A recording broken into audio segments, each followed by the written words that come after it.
What's your name? Tommy. Now I know why you really came.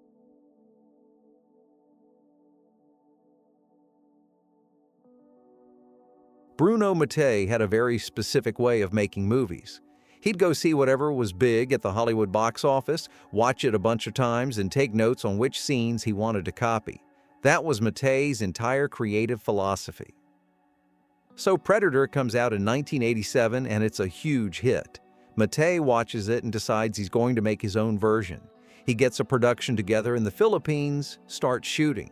And somewhere in the middle of filming, he apparently also watches RoboCop and thinks, you know what, I'm going to put that in there too. So he just mashes them together. The plot follows Major Murphy Black, played by Reb Brown, who leads an elite commando unit. They're sent on a jungle rescue mission, and once they're in the jungle, they get stalked and picked off one by an invisible, deadly force.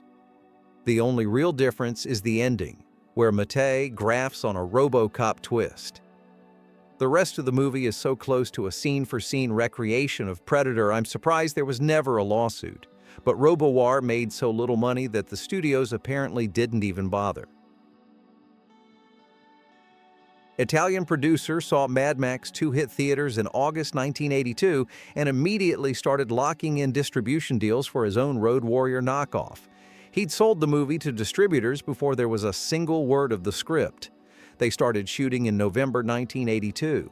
The finished film was in Italian theaters by April 1983, 6 months from pitch to premiere. The movie itself is set in 2019, which must have seemed incredibly far away at the time. Nuclear war has happened, everything's a wasteland, and there's this death cult called the Templars whose whole deal is exterminating every remaining human on Earth. Their logic is that humanity caused the apocalypse, so anyone still alive is guilty and deserves to die. Standing against them is a loner named Scorpion who drives around in a souped-up Pontiac Firebird. What makes it kind of fun to watch is how insane the villains are. Most bad guys in post-apocalyptic movies just want resources. Water, gasoline, whatever. The villain here wants to end the species as a religious mission. There's cars blowing up constantly, and the whole thing is just a good time if you go in expecting nothing. The director of this movie, Ruggero Deodato, had been arrested for murder 3 years earlier. He'd made Cannibal Holocaust in 1980, and the violence looked so real that Italian prosecutors believed he'd killed his cast. He had to bring the actors into court and prove they were still alive to get the charges dropped. So after that whole experience, Deodato apparently decided he wanted to make something a little more lighthearted. What he came up with was a post-apocalyptic sci-fi action that tries to rip off 4 different films at once: Raiders of the Lost Ark, Mad Max, Escape from New York, and First Blood. The plot is something about scientists trying to raise a sunken Russian submarine off the coast of Miami, and they accidentally trigger the re-emergence of the lost continent of Atlantis. A tidal wave destroys everything, but the survivors get rescued by 2 Vietnam vet mercenaries, and then it's just them against a vicious army of Atlantean descendants on motorcycles who want to reclaim the surface world. The lead here is Christopher Connolly. If you watch enough Italian B-movies from the 80s, you'll see his face over and over. He was the guy they called when they needed an American actor audiences might half recognize. He died in 1988, only 47 years old. This was one of his final films. A spaghetti western director, a Calvin Klein model, and a kid with a bionic arm walk into a post-apocalyptic desert. This is not a setup for a joke. This is Exterminators of the year 3000. The director Giuliano Carnemeo had spent the 60s making spaghetti westerns. By 1983, that genre was completely dead, so he switched over to post-apocalyptic ripoffs. The lead actor, Robert Iannucci, was a Calvin Klein model who had never acted in anything before. It's the year 3000, nuclear war happened, water is the only thing that matters.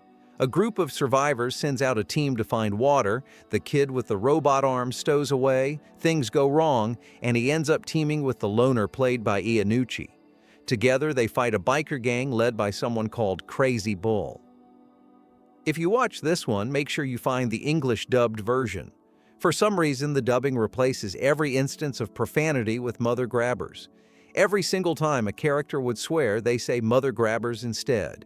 It happens so often you could build a drinking game out of it. For Strike Commando, Bruno Mattei sat down with Rambo First Blood Part 2 and basically transcribed it. He watched it repeatedly, wrote down which scenes he needed, and handed those notes to his screenwriter to recreate them in the Philippines on a tiny budget. Reb Brown plays a soldier, and his own commanding officer tries to have him killed to cover up some Russian involvement in Vietnam. Brown survives, bonds with the locals in some village, and then the Russians come in and wipe the whole place out. They capture him, torture him, he escapes, and then he just goes full Rambo through the jungle. It's literally the same movie beat for beat. Reb Brown is what makes Strike Commando legendary. The guy had Stallone's body but couldn't control his volume to save his life. He screams through the entire movie. It's so ridiculous it loops back around to being entertaining.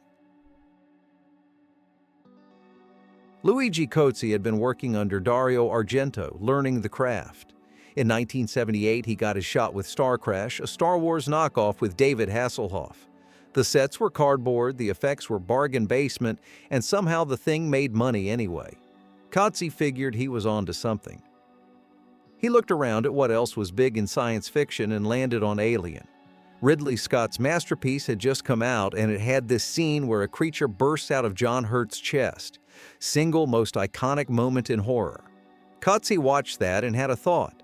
What if I did the same thing, but 15 times? That's Contamination. It opens with a cargo ship floating into New York Harbor. Everyone on board is dead, their chests torn open from the inside.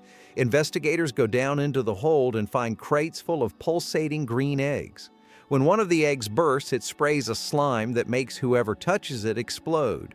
The trail leads to South America, to a coffee plantation, and eventually to what's behind the whole thing.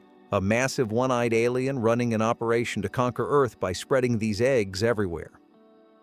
The whole movie is built around people exploding, just character after character detonating and spraying guts everywhere.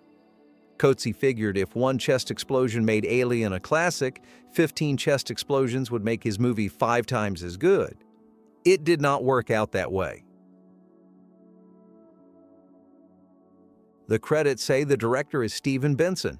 That's a fake name. The actual director was Joe D'Amato, and what you need to know about D'Amato is that he made around 200 films in his career. 120 of them were... The guy did everything. Horror, westerns, sword and sorcery, softcore, hardcore, you name it. On Endgame, he served as director, writer, producer, and cinematographer all at once, basically crewing the entire production by himself. The movie itself is standard Italian post-apocalypse stuff. The setting is a bombed-out future in 2025. Nuclear war has turned New York into a radioactive wasteland, and the only entertainment left is a televised death sport called Endgame. Armed hunters track and kill each other on camera while the ruling class watches. The reigning champion is a guy who's been winning these games for years. A group of telepathic mutants approach him with a job. They need someone to escort them across the post-nuclear desert. He puts together a team of mercenaries and outcasts, and they set off into the wasteland fighting raiders and scavengers the whole way.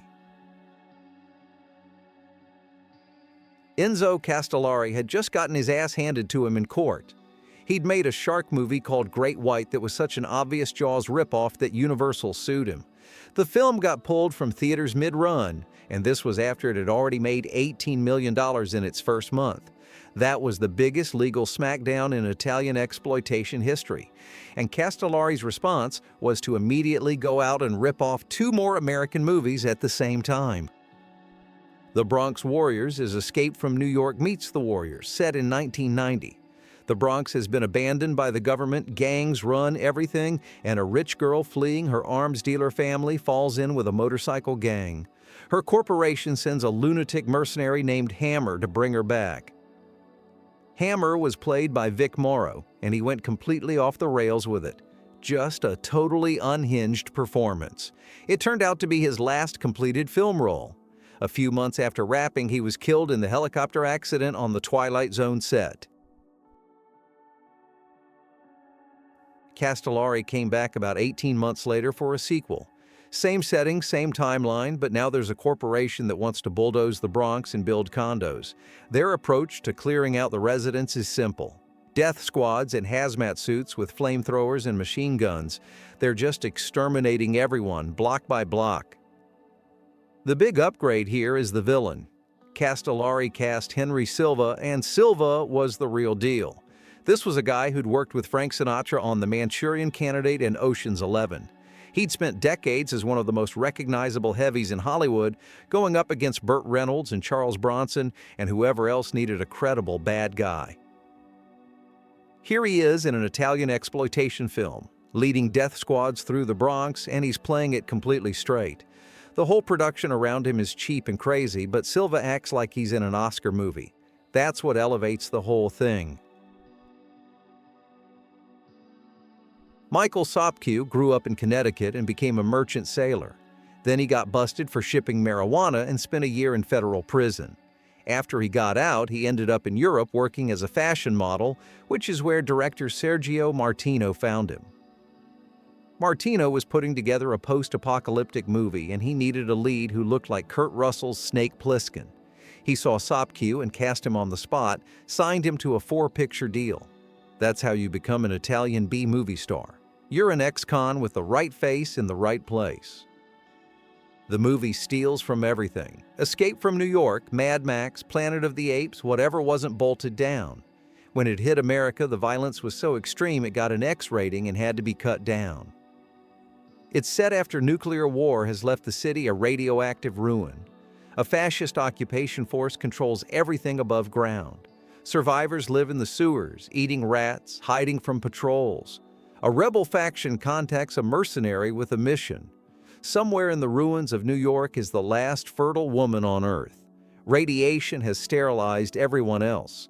If humanity is going to survive, someone has to get into the city, find her, and get her out.